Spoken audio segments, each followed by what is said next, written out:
दोस्तों, इस photo video के माध्यम से मैं आपके साथ अपने तीसरे ट्रैक के संस्मरणों को शेयर करने जा रहा हूँ। इस ट्रैक में हम लोगों का जाना हुआ था गंगोत्री, गौमुख, तपोवन और यमुनोत्री। इस ट्रैक को हमारी मेरठ की संस्था एसोसिएशन फॉर एडवेंचर एक्टिविटीज़ ने ऑर्गेनाइज किया था। इस ट्रैक में जाने वालों की संख्या थी लगभग 15। ये जो फोटो आप देख रहे हैं ये मेरठ बस स्टैंड का है। हमारे संस्था के कुछ सदस्य यहाँ पर हमें सी ऑफ करने आए थे। उनके साथ हमारे कुछ फैमिली मेम्बर्स भी थे। हमको मिठाई खिलाई और हमारा उत्साह बढ़ाने के लिए हमारे गले में फूल मालाएं भी डाली, मानो हम पता नहीं किसी ऐसी अभियान पर जा रहे हों जो बहुत कठिन है। पहले ऐसा ही कुछ होता था। साथ ही हमारी संस्था के पदाधिकारियों ने प्रेस रिपोर्टर्स को भी बुला रखा था ताकि इसकी सूचना अखबारों में जाए और अखबार के माध्यम से मेरठ निवासी इस बारे में जान पाए, थोड़ा अवेयरनेस बढ़ जाए ट्रैकिंग और एडवेंचरस एक्टिविटीज़ के बारे में। उस ज़माने में कौन ट्रैक के बारे में ज़्यादा जानता था? किसी को कुछ आइडिया ही नहीं था क्योंकि मीडिया भी नहीं था और आज के जैसे एंड्रॉयड फ़ोन भी नहीं थे। ये जो फ़ोटो आप देख रहे हैं ये फ़ोटो लंका का है। हम लोग मेरठ से चले, ऋषिकेश गए। अगले दिन सुबह उठ के दूसरी बस पकड़ के हम उत्तरकाशी गए। उत्तरकाशी पहुंचने के बाद वहां पर रुके शाम को और अगले दिन फिर हमने एक बस पकड़ी। इस बस ने हमें लंका छोड़ा क्योंकि पहले डायरेक्ट गंगोत्री तक बस नहीं जा पा रही थी।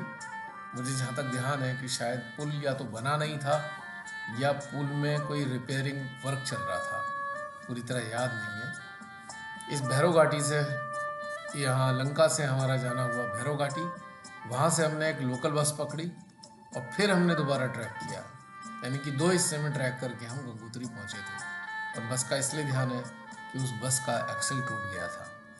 ये जो फोटो है ये गंगोत्री में स्थित सूर्य कुंड का है। ये बड़ा ही आनंददायी वातावरण है। यदि आप कुछ देर के लिए इस सूर्य कुंड के पास बैठ जाएं तो आपकी अंदर इतनी शांति, इतना संतोष, इतना आनंद भर जाएगा जिसका शब्दों में बयान करना मुश्किल है। ऐसी जो स्थान होते हैं यहाँ यदि आप थोड़ा समय बिताते हैं तो आप देखते हैं कि आपके भीतर में जो विचारों की श्रृंखला है लगभग पूरी तरह रुक ही जाती है। और जब ये श्रृंखला रुक जाती है तो मनुष्य का हृदय आनंद से भर जाता है, क्योंकि आनंद के बीच में जो आड़े आती हैं वो हमारे माइंड से उठने वाले ढेर सारे विचार आते हैं। ये विचार अनेकों प्रकार की पीड़ा मनों को देते हैं। ये जो फोटो देख रहे हैं आप, ये गंगोत्री के घाट का है। जब हम गंगोत्री पहुंच गए तो हमारे पास काफ़ी समय था, तो हमने खूब वहाँ पे एंजॉय किया। हम में से कुछ लोगों ने स्नान किया, कुछ लोगों ने कंकड़ स्नान किया, कुछ लोगों ने कौआ स्नान किया। बहुत आनंद आया और कुछ लोग हमारे मार्केट में भी घूमते रहे। यहाँ का वातावरण ही दिव्य है। गंगा के घाट पे बैठना, आपके भीतर में ऐसी एनर्जी भर जाती है। ये पूरा क्षेत्र वाइब्रेशन से भरा हुआ है, एकदम प्योर वाइब्रेशंस। वैसे भी हिमालय में अनेकों दिव्य जीवात्माओं की उपस्थिति है जिनके संपर्क में हमारी चेतना जब आती है तो वाइब्रेशंस के फॉर्म में हमें इस चीज़ की अनुभूति होती है, तभी हमें अच्छा लगता है। इन्हीं के कारण हमें अच्छा लगता है। हिमालय में कई दैवी शक्तियाँ भी यहाँ मौजूद हैं, इसीलिए इसे दैवी स्थान कहा जाता है। अब ये जो फोटो आया है आपके सामने, ये चीड़बासा से थोड़ा पहले का है। अगले दिन सुबह उठकर जब हम लोग चले तो वहाँ से लगभग 9 किलोमीटर चीड़बासा पड़ता है गंगोत्री से। तो उससे थोड़ा पहले पहुँचने पर ही ये फोटो लिया गया है। बहुत मनोरम दृश्य है यहाँ का। एक यहाँ की विशेषता है चीड़वासा की, यहाँ पे अलग अलग रंग के फूल आपको दिखाई देंगे। मतलब बहुत सारा एरिया ऐसा है जहाँ झाड़ियाँ ही झाड़ियाँ हैं, और वहाँ पर अलग अलग तरीके के पत्ते, अलग अलग तरीके के फूल, विभिन्न प्रकार के रंगों का संयोजन है। अब इस फोटो में आप देख रहे हैं तो ये चीड़वासा हम लोग पहुँच चुके हैं,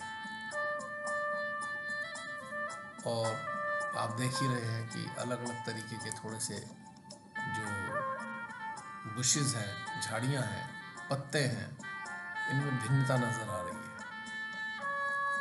ये अजीब ही अद्भुत है प्रकृति का सौंदर्य भी। कोई समझ ही नहीं सकता कितने प्रकार से हमको प्रकृति अभिभूत करती है, और कई बार तो हैरान कर देती है कि ऐसे भी दृश्य हम देख सकते हैं। वास्तव में लाजवाब। चीड़वासा में थोड़ा रेस्ट किया क्योंकि 9 किलोमीटर चल के आए थे, ऑलमोस्ट लगातार ही चले।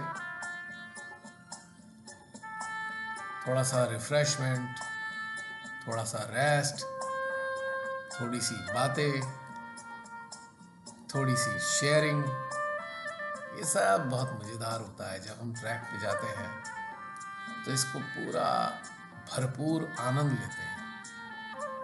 और सबसे बड़ी आनंद की बात ये होती है कि हम सारे के सारे लोग प्रेजेंट में होते हैं। कोई अपनी बातें याद नहीं आती, अपने घरों की याद नहीं आती, अपने शहर की याद नहीं आती, अपने कामों की याद नहीं आती। आराम करने के बाद हम लोग फिर दोबारा आगे की मंजिल की तरफ चले।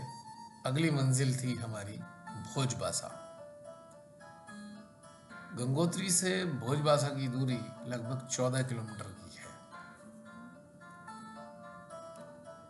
और चीड़वासा से जब हम चलना शुरू करते हैं तो धीरे धीरे ये जो ग्रीनरी है ये थोड़ी थोड़ी छटनी शुरू हो जाती है, और भोजबासा तक पहुँचते पहुँचते तो बिल्कुल ही ख़त्म हो जाती है।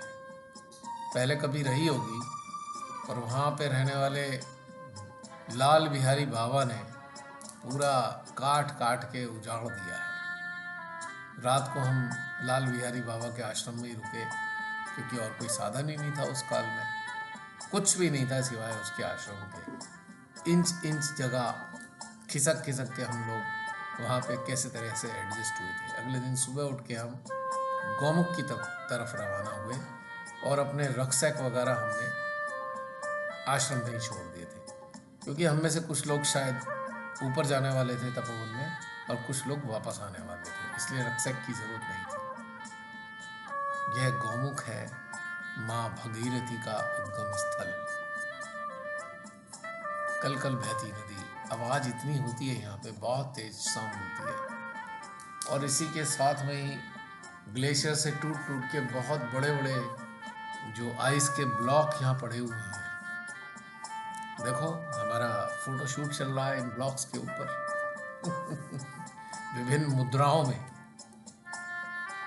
पहले जो फोटोग्राफी होती थी और जो फोटो खिंचवाने वाले लोग होते थे, उनको कुछ एग्जैक्ट आइडिया ही नहीं होता था, बस अपने आनंददायी एक्सप्रेशन दे देकर फोटो खिंचाया करते थे। देखो 5 लोग इसमें खड़े हैं, और 5 लोगों का डायरेक्शन बिल्कुल अलग अलग है, वो अलग अलग जगह देखते हैं। है ना इंटरेस्टिंग बात विभिन्न प्रकार के पोस्चर मुद्राओं के साथ में। और पीछे दिखाई दे रही है इस फोटो में हार्ड आइस की वॉल, और नीचे से फूट रही है भगवती भागीरथी रिवर। कहा जाता है एक जमाने में भागीरथ ने अपने पुरखों को तारने के लिए यहाँ बैठकर साधना की थी, और उनकी साधना से प्रसन्न होकर भागीरथी माँ अवतरित हुई थी। तो भगीरथ के नाम पे ही इस नदी का नाम भागीरथी पड़ा है। पौराणिक कथाएं हैं, एक संदेशा देने के लिए बस। अब ये जो फोटो है इसमें देखें कितनी पुरानी आइस है, ब्लैक आइस। अगर इसको काटा जाए यहाँ से तो कई रंग की आइस निकलेगी। सीधा अगर खड़ा करके काट दिया जाए पहले हल्की सी नीली होगी, फिर हरी होगी, फिर गहरी नीली होगी, उसके बाद काली होगी। अलग अलग प्रकार की लेयर आपको इसमें दिखाई देने देती हैं। यहाँ पे ये भी एक विलक्षण घटनाक्रम है। परमात्मा ने मानव को, अन्य प्राणियों को पानी की आपूर्ति करने के लिए कैसे सुंदर चीज़ों से नवाजा हुआ है। अपने आप बनने वाले ग्लेशियर, जैसा कि हमने अभी बताया था, हम में से कुछ लोग गौमुख से वापस चले गए और 5-7 लोग ही हम जो थे आगे की तरफ, तपोवन की तरफ चले हैं। एक गाइड हमारे सामने है, वो पीछे बैठा हुआ है और इस समय कुछ भी नहीं पता था ग्लेशियर कहते किसे हैं। अब मुझे याद आता है कि जिस जगह से हम गुजर रहे थे ना, वो काफ़ी रिस्की भी रहा, पर हमें रिस्क से कोई पता ही नहीं था, ना रिस्क से कोई लेना देना था। कभी कभी अज्ञानता भी बहुत बड़ी सहायता कर देती है। अगर आपको हर चीज़ का ज्ञान हो तो आपको थोड़ा फियर फैक्टर होगा, आप हिचकोगे। आप देख रहे हैं इस दूसरे फोटो में हम लोग रेस्ट कर रहे हैं। गौमुख से तपोवन जाना काफ़ी टफ है। एकदम जो ग्रेडियंट है वो काफ़ी हाई है। लगभग 3 घंटे का समय लग जाता है यदि आप चलते रहें लगातार। सांसें उखड़ने लगती हैं क्योंकि हाइट भी बढ़ रही है। 12,800 की हाइट पर तो गौमुख है और लगभग 14,500 की हाइट पर तपोवन है। तो ऐसे में सांसों में भी थोड़ा तीव्रता आ जाती है, दिल भी बड़ी तेज़ी से धड़कने लगता है, पल्स भी तेज हो जाती है। और आप ये देखिए गंगोत्री ग्लेशियर की क्रेवासिस, इसी के आसपास से हमारा गुजरना हुआ था और इसके बारे में, इसकी सीरियसनेस के बारे में हम बिल्कुल भी जानते तक नहीं थे। बस गाइड चल रहा था आगे, हम उसको धीरे धीरे करके फॉलो कर रहे थे। आज इसकी सीरियसनेस पता है कि कितने डेंजरस हो सकता है। जरा सी भी मिस्टेक करी तो इन क्रेविसेस में हम लोग गिर सकते हैं। और इतना अंदर चिल्ड होता है ये, कितना गहरा होता है पता नहीं, और फंस जाओ तो बाहर निकलना मुश्किल है। अभी देखिए इसे गौमुख के रास्ते को पार करके हम पहुंच भी गए, इसको तपोवन पहुंच गए। गौमुख से निकलकर रास्ता पार करके हम तपोवन पहुंच चुके हैं। अपना बैनर था हमारे एसोसिएशन का, इसके साथ फ़ोटो खिंचाया। पहले फ़ोटो खींचना भी नहीं आता था, उसके पीछे जो पीक थी उसका भी फ़ोटो नहीं लिया। मुझे पता ही नहीं क्यों नहीं लिया जिसने भी फ़ोटो खींचा है क्योंकि आइडिया ही नहीं है कि पीक का भी फ़ोटो लेना होता है पीछे से। बस पहले यदि ध्यान हो, सब लोग अपने ऊपर ही फोकस रखते थे, कोई फ़ोटो हमारा खींचना चाहिए। पीछे क्या है देखिए, इसमें पीछे जो शिवलिंग पीक है वो गायब हो गई है, क्योंकि खींचने वाले को आइडिया ही नहीं है कि इसका पीक का भी फ़ोटो होना चाहिए हमारा। और एंगल भी कितना गड़बड़ है, सेंटर ही नहीं है फ्रेम में। तो ऐसे ही हम खिंचवाने वाले और ऐसे ही खींचने वाले। लेकिन ये जो चीज़ों को पूरी तरह पता नहीं होता है, इसमें भी एक आनंद आता है। जब ये फ़ोटो हमें मिले थे तो हम तो इसमें ही बहुत प्रसन्न हो गए थे। इन्हें देखकर कितना आनंदित महसूस करते थे, कितना गौरवान्वित महसूस करते थे कि हमारे फ़ोटो हैं। शुरू शुरू में ऐसे ही कुछ था ना, अब तो सेल्फी मैनिया हो चुका है। अंत नहीं है कितने फ़ोटो खींचे जाते हैं आजकल। तपोवन पे जो रात्रि विश्राम हुआ हमारा, ये शिमला बाबा की कुटिया में हुआ, क्योंकि हमारे पास कोई साधन नहीं था। हम रक्षक पीछे छोड़ आए थे, स्लीपिंग बैग भी हमारे पास नहीं थे।